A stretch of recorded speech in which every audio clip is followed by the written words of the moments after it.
दर्द का रिश्ता व अन्य कहानियाँ। नासिरा शर्मा। दर्द का रिश्ता। जून का गर्म महीना था। समीरा को हफ्ते भर से बुखार था। कमजोरी के मारे 3 साल की नन्ही समीरा बिस्तर से उठ नहीं पा रही थी। ऊपर से घर में बढ़ई काम कर रहा था। दिन भर रंदे का शोर, कील गाड़ने की खटखट से बीमार समीरा कितनी परेशान होती होगी। घर के लोग इस खटपट से तंग आ चुके थे। उनका सिर दुखने लगा था।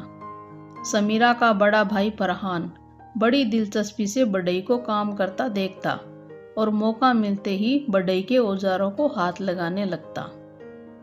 लाख मना करने के बावजूद वह हथौड़ी उठा 1-2 कील किसी लकड़ी के टुकड़े पर ठोकने में कामयाब हो जाता। पिछले 2 दिन से पापा ने झुंझलाकर बढ़ई को दालान से दूर आंगन के पार पेड़ के नीचे काम करने को कह दिया था, ताकि शोर कमरे में कम पहुंचे और समीरा चैन से सो सके। दोपहर तक धूप पेड़ के आसपास फैल जाती थी, मगर बढ़ई अपने काम में डूबा रहता। उसका वहां बैठकर काम करना फरहान को खल गया था। दोपहर की धूप में उसे कमरे में निकलने की इजाजत नहीं थी। खिड़की से वह बढ़ई को काम करते देखता और सोचता कि बेचारे को कितनी धूप लग रही होगी। गर्मी के मारे पसीना भी बह रहा होगा। क्यों न मैं जाकर हाथ का पंखा दे आऊं। यह सोचकर फरहान पंखा उठा बाहर जाने के लिए कमरे के दरवाजे तक पहुंचा ही था कि मम्मी ने टोक दिया, कहाँ जा रहे हो इस धूप में? बढ़ई को पंखा देने, उसे गर्मी लग रही होगी, फरहान ने बोलेपन से कहा। उसके चेहरे के भाव देख उन्होंने उसे जाने का इशारा किया, मगर यह कहना न भूली, मगर फौरन लौटना, वरना तुम्हारी शिकायत पापा से करूंगी कि तुम सारे दिन धूप में घूमते हो। अभी आया मम्मी। इतना कहे फरहान दौड़ता हुआ बढ़ई के पास पहुंचा, जो सर झुकाए अपने काम में मस्त था। यह लो पंखा, यहाँ गर्मी बहुत है। पंख के बहाने आए हो कील ठोकने। बढ़ई फरहान का प्यार देख मुस्कुरा पड़ा। फरहान कुछ पल बढ़ई को काम करता देखता रहा, फिर एकदम से बोल पड़ा, तुमको प्यास लग रही होगी, है न? पानी की बोतल रखी तो है। हमारा काम ही सख्त है, क्या गर्मी क्या जाड़ा। मौसम से डरेंगे तो काम क्या करेंगे, काम नहीं करेंगे तो खाएंगे क्या? बढ़ई ने हंसते हुए कहा। अच्छा।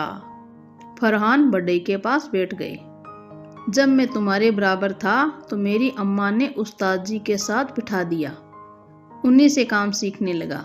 उस्ताद जी कहने को बढ़ई थे, मगर उनकी हमारे गांव और आसपास के इलाके में बड़ी इज्जत थी। हाथ बड़ा साफ था। उनसे 5-6 साल तक काम सीखता रहा। फिर वे मर गए तो मैं अपना काम करने लगा। गांव से शहर आ गया, बढ़ई ने बताया। और तुम्हारी अम्मा? फरहान ने पूछा। वह गांव में रहती है, अपने बहू और पोते के साथ। चलोगे मेरे घर? बढ़ई ने जेब से बीड़ी का बंडल और माचिस निकाली। फरहान कुछ जवाब देता कि उससे पहले ही मम्मी की आवाज गूंजी, फरहान अंदर आओ। आया मम्मी। फरहान ने बढ़ई की तरफ देखा और उठते हुए बोला, घबराना मत, मैं तुम्हारे लिए अभी शिकंजी बनाकर लाता हूँ। फरहान ने इतना कहे दालान की तरफ भागा, फिर कमरे में घुसा। दिल ही दिल में सोच रहा था कि बाप रे बाप, बाहर कितनी गजब की गर्मी थी। लगा जैसे सारे बदन में चिंटियां काट रही हो। मम्मी खाने के बाद जब समीरा के पास जाकर लेट गई तो फरहान दबे पांव रसोई में पहुंचा और नींबू निचोड़ा और शक्कर घोल शिकंजी बनाने लगा। बेचारा बढ़ई बाहर बैठा हमारे लिए मेज बना रहा है और हम अंदर ठाठ से लेटे हैं। शरबत बन गया था। गिलास लेकर जैसे ही फरहान आगे बढ़ा, अपने ही गिराए पानी पर उसका पैर फिसला और गिलास को बचाते अपने को संभालते संभालते भी वह चिकने फर्श पर पीठ के बल गिरा। गिलास हाथ से छिटका और चकनाचूर हो गया। मम्मी की आंख खुल गई।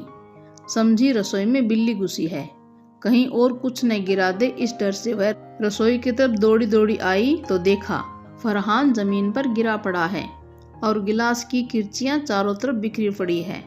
वह परेशान हो गई। क्या हुआ? तुम क्या कर रहे थे? मम्मी ने कई सवाल एक साथ कर डाले। फर्श से उठते हुए कांच का टुकड़ा फरहान के पैर में चुभ गया और खून निकल आया। यह देख फरहान डर के मारे रोने लगा। मम्मी से पट्टी करवाकर फरहान बिस्तर पर लेट चुका था, मगर उसका दिल बढ़ई में लगा था, जिसका रंधा बराबर चल रहा था। दिल में आया कि एडी का दर्द भूल कर उठे और बढ़ई के लिए फिर से ठंडा शरबत बनाए, मगर हिम्मत नहीं पड़ी। जब मम्मी रसोई से कांच समेट कर आई तो फरहान से पूछने लगी, आखिर तुम्हें कांच के गिलास की जरूरत क्यों आन पड़ी? तुम्हारा गिलास तो मेज पर रखा था। आपसे सच सच बता दूं, आप डांटेगी तो नहीं? पहले प्रॉमिस कीजिए।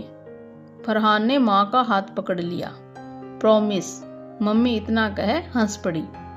मैं नींबू का शरबत बना रहा था, बाहर गर्मी है, बढ़ई का गला सूख रहा होगा। फरहान के इस तरह कहने पर अम्मी चौंकी।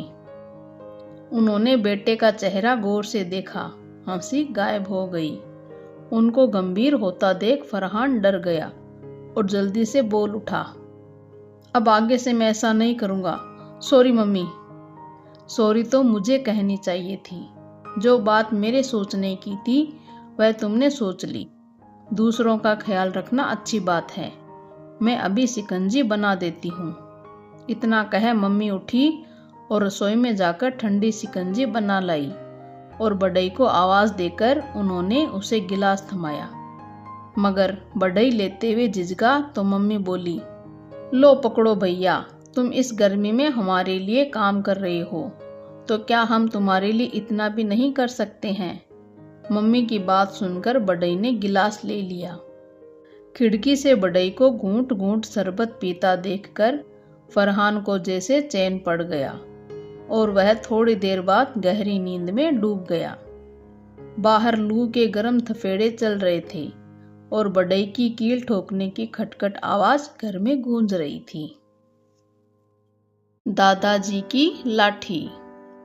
समीर के दादाजी को शक्कर की बीमारी थी, जिसकी वजह से उनकी आंखों की रोशनी पर असर पड़ा था। उन्हें धुंधला दिखाई देने लगा था। वह ऊंचा भी सुनने लगे थे। रात को कई बार उठकर उन्हें शौचालय की ओर जाना पड़ता था। घर में सबको इस बात का ध्यान रखना पड़ता था कि गैलरी की बत्ती जलती रहे, ताकि दादाजी को अंधेरे में किसी से टकराना न पड़े। चोट भी देर में भरती है। कभी कभी बिजली चली जाती तो लालटेन जलाकर रखी जाती थी, ताकि दादाजी को किसी तरह का कष्ट न हो। समीर जब भी दादाजी को देखता तो ताज्जुब में पड़ जाता। कसरती बदन के हट्टे खट्टे दादाजी कमजोर और दुबले हो गए थे। उनके पैरों में दर्द भी रहता था। समीर की साइंस की टीचर ने बताया था कि बूढ़े व्यक्ति अधिकतर बाथरूम में फिसलकर गिरते हैं और कूल्हे की हड्डी तोड़ लेते हैं, इसलिए बाथरूम सूखा और रोशन रहना चाहिए। समीर और दादाजी का एक ही कमरा था। उसे दादाजी से बहुत प्यार था। रामलीला में जब रावण जलता तो वह भीड़ में उसे अपने कंधे पर बिठा रामलीला दिखाते थे। आज वह छड़ी लेकर चलते हैं। समीर की परीक्षा पास थी। बिजली का बुरा हाल था। बिजली मुश्किल से 2 घंटे आती, जिससे इन्वर्टर भी काम नहीं कर पाता था। तेल का डिपो 2 दिन से बंद था। दादा के सिरहाने मोमबत्ती और माचिस रखी होती। बेचारी अपने कामते हाथों से जलाती, फिर उसे पकड़ धीरे धीरे पैर रखते शौचालय की ओर जाते। मोमबत्ती बुझ जाती तो वह धीरे से कहते, हे राम। इस बीच कभी कभी उनकी धोती गीली हो जाती। यह देखकर समीर की आंखें भर आती। उसने मन ही मन तय किया कि चाहे जितनी गहरी नींद में वह डूबा हो, परंतु आलस्य में पड़ा नहीं रहेगा। खटपट की आवाज सुनते ही उठ बैठेगा और दादाजी को सहारा देकर शौचालय ले जाएगा। क्या बात है दादाजी? समीर ने दादा को बेचैन देखकर पूछा। देखो, यह टॉर्च कल ही बनवाई थी। आज फिर अटक अटक जाती है। आज हवा तेज है, मोमबत्ती बुझ जाएगी। मैं कैसे? मैं तो हूँ दादाजी, आपको लेकर जाऊंगा, आप चिंता न करें। वह हंसा। तेरी नींद खराब होगी, सुबह स्कूल जाना होता है, दादाजी बोले। क्यों, आपको भी तो ऑफिस जाना होता था, मगर आप मुझे गोद में उठा टहलाते थे जब मुझे बुखार हुआ था, याद है आपको? समीर हंसा। सब याद है। यह बुढ़ापा अच्छे दिनों को हमेशा याद दिलाता है, दादाजी बोले। रात के आखिरी पहर में दादा जान ने टॉर्च जलाई मगर न जली। माचिस की तिल्ली भी जाने क्यों नहीं जल रही थी। शायद मैंने जग से पानी उड़ेलते हुए उस पर पानी गिरा दिया है। अब मुझे अंधेरे में जाना होगा। घबराए से दादाजी बड़बड़ाते अपनी चप्पलें पैर से टटोलने लगी। तभी समीर की आंख खुल गई। वह पट से उठा और तेजी से उसने टटोलकर टॉर्च तकिए के नीचे से उठाकर जलाई। चलिए दादाजी, कहता समीर उन्हें चप्पल देकर उनका हाथ पकड़कर आगे बढ़ा। दरवाजे की ओट में तब तक टॉर्च जलाई खड़ा रहा जब तक दादाजी अपनी जरूरत से निपटे नहीं। उसको दुख हो रहा था कि दादाजी कितने कमजोर हो गए हैं, जो टॉर्च का बटन भी ठीक से दबा नहीं पाते हैं और सोचते हैं टॉर्च खराब है। तेरी नींद खराब हुई बेटे। इस बीमारी ने मुझे कैसा बेबस कर दिया है। इलाज भी वक्त से नहीं हुआ, वरन आजकल इन बीमारियों पर काबू पाया जा सकता है, दादा बोले। हाँ दादाजी, मगर किसे पता था कि आपको शुगर हो जाएगी। समीर ने दादा का मन रखा।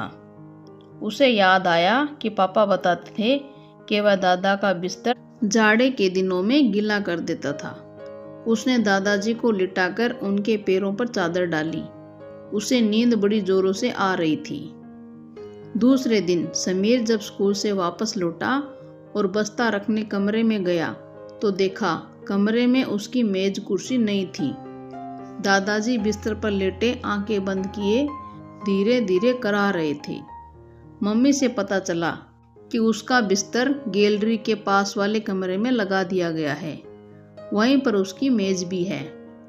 वह कुछ समझ नहीं पाया। उसे भूख बड़ी जोर से लगी थी। उसने कपड़े बदल हाथ मुंह धोया और खाने पर बैठा। खाना खाते हुए उसने पूछा, चाचा जी आ रहे हैं क्या? नहीं तो फिर मेरी मेज दादाजी के कमरे से निकाल उस छोटे कमरे में क्यों रखवा दी? तुम्हारे पापा कई दिनों से कह रहे थे कि समीर की नींद और पढ़ाई उस कमरे में रहने से ठीक तरह से नहीं हो रही है। आज मौका मिला तो कमरा साफ कर तुम्हारी चीजें सजा दी है। माँ ने खीर का कटोरा आगे बढ़ाया। मगर माँ, अगर दादाजी को रात के समय किसी की जरूरत पड़ी तो? समीर ने परेशान हो पूछा। बात तो तेरी सही है, लेकिन उनका तो बुढ़ापा है बेटे। मगर तेरी तो सारी जिंदगी सामने पड़ी है, माँ ने फुल्का सेकते हुए कहा। बेकार की चिंता मत कर। थोड़ी सी लापरवाही के चलते अगर नंबर कम आए तो साल भर की मेहनत पर पानी फिर जाएगा।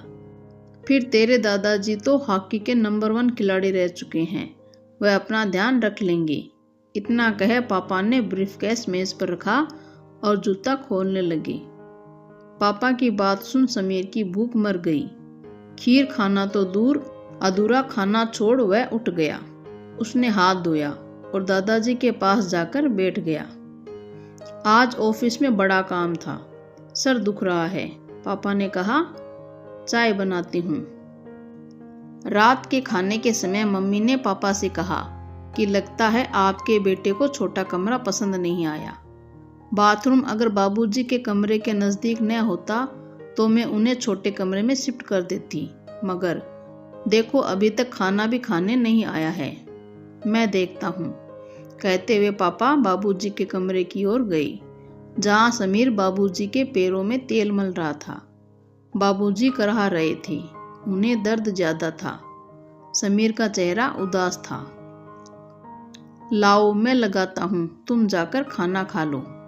पापा ने समीर के कंधे पर हाथ रखा। मुझे भूख नहीं है। सर झुकाए झुकाए समीर बोला, तुम्हारी तबीयत तो ठीक है न? पापा ने चिंता भरे स्वर में पूछा। कुछ पल समीर चुप रहा, फिर पिता के चेहरे को ताका और सर झुकाए तेल मलता रहा। क्या बात है? पापा परेशान हो उठे। मैं सोच रहा था पापा कि जब आप बूढ़े होंगे तब मुझे क्या करना होगा। पापा समीर के कहे की ताब न ला पाए। उनकी आंखें भर आई। उन्हें पिता का ध्यान था, मगर ऐसा नहीं जैसा उनके पोते को था। उन्होंने कमरे से निकल नौकरों को आवाज दी। मन ही मन अपने को धिक्कारा कि बुजुर्गों को केवल दवा और खाना ही नहीं, अपनों के प्यार और साथ की भी जरूरत होती है। दादाजी के पलंग के पास समीर का पलंग बिछा दिया गया। मेज सज गई। सब कुछ पहले की तरह हो गया। मगर जाने क्यों पापा समीर से कई दिनों तक आंख मिलाने की हिम्मत न जुटा पाई। नन्ना पिकासो। तारिक बिल्कुल अपनी मां पर गया था। किसी का दुख उससे देखा नहीं जाता था। एक दिन की बात है कि वह स्कूल जा रहा था, तभी उसने देखा कि एक औरत सड़क के किनारे खाना डाल रही है। आंटी, यह सब आप यहाँ क्यों फेंक रही है? तारिक ने उनसे पूछा। खाना खराब हो गया था। कूड़े नापदान में दाना फेंकना या नाली में बहाने से पाप लगता, सो बेटे यहाँ डाल दिया ताकि कोई कुत्ता या गाय खा लेगी। मगर आंटी, सड़ा खाना खाकर अगर कुत्ते या गाय की तबीयत खराब हो गई तो उन्हें डॉक्टर के पास कौन ले जाएगा? तारिक ने परेशान होकर पूछा। उसकी बात सुन वह औरत हंस पड़ी और खाली कटोरा ले अपने घर की तरफ मुड़ी। तारिक अपने स्कूल का बैग उठाए बस स्टॉप पर जाकर खड़ा हो गया।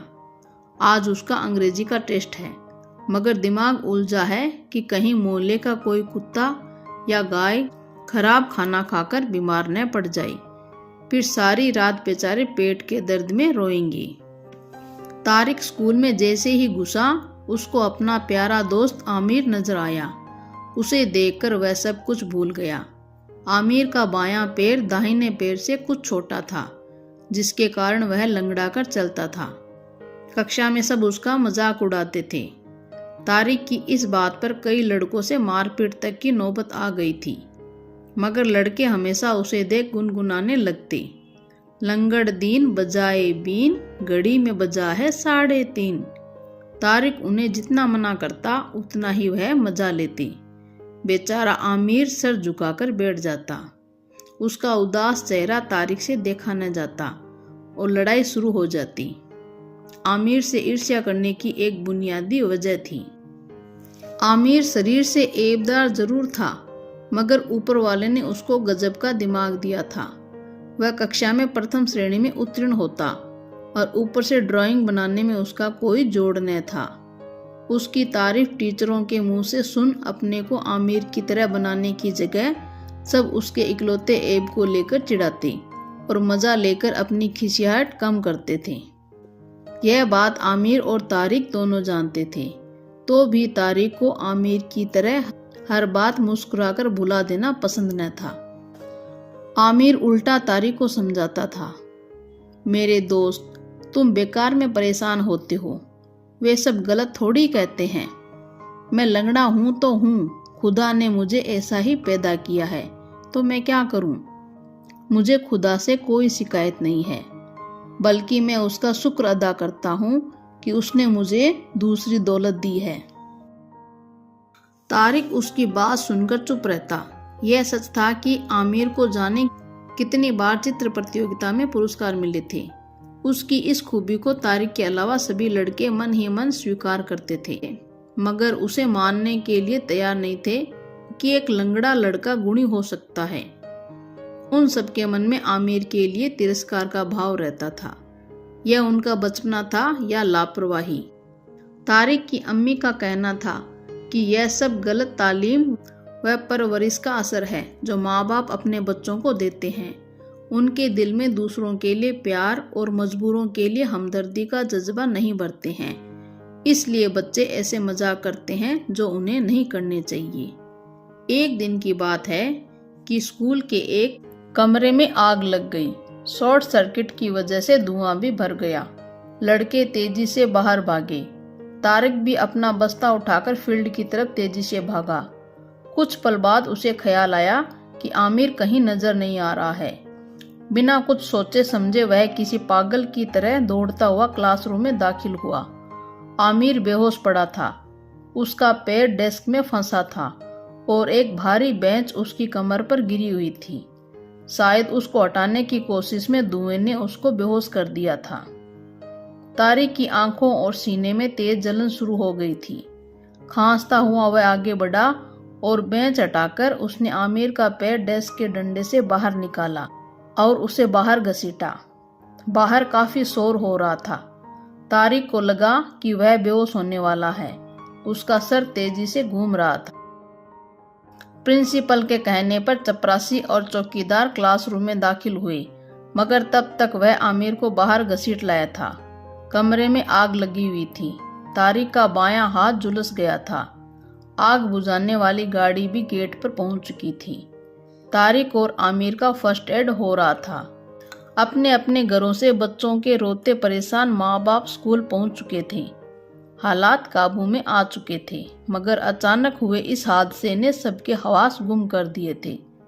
तारिक के झुलसे हाथ देखकर किसी बच्चे की माँ ने हमदर्दी से तारिक की अम्मी से कहा, अच्छा प्यारा सा बच्चा, अब बैठे बिठाए ऐबदार हो जाएगा अगर हाथ पर जलने का दाग पड़ गया। तारिक की अम्मी ने डबडबाई आंखों से बेटे को देखा। तारिक ने माँ का चेहरा देखा और मुस्कुराकर बोला, आंटी, बदन में ऐब होना कोई अर्थ नहीं रखता, बस दिमाग व दिल में ऐब नहीं होना चाहिए। मैंने अपने पक्के दोस्त को बचाया है। दाग अगर पड़ गया तो दोस्ती की यादगार रहेगा। बेटे की बात सुन तारिक की अम्मी ने उसे सीने से लगाया। पास खड़ी टीचरों ने तारिक की पीठ ठोंक उसे शाबाशी दी। आमिर के माँ बाप तो तारिक के हाथों बिक चुके थे। उनके पास धन्यवाद देने के लिए शब्द नहीं थे।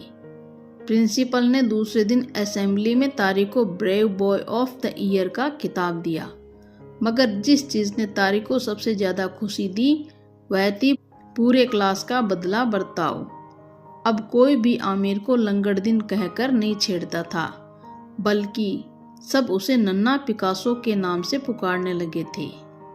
फ्रांस के इस महान कलाकार का नाम सुन जब भी आमिर मुस्कुराता है तो उसके चेहरे पर 1000 चांद चमक उठते हैं और तारिक की आंखों में लाखों जुगनुओं की चमक आ जाती है। तो कैसी लगी आपको ये कहानियाँ? बहुत ही अच्छी कहानियाँ हैं। अगर कहानी आपको पसंद आई है तो लाइक कीजिए और अपने दोस्तों में शेयर कीजिए, और चैनल पर नए हैं तो सब्सक्राइब करना मत भूलिए। Thank you.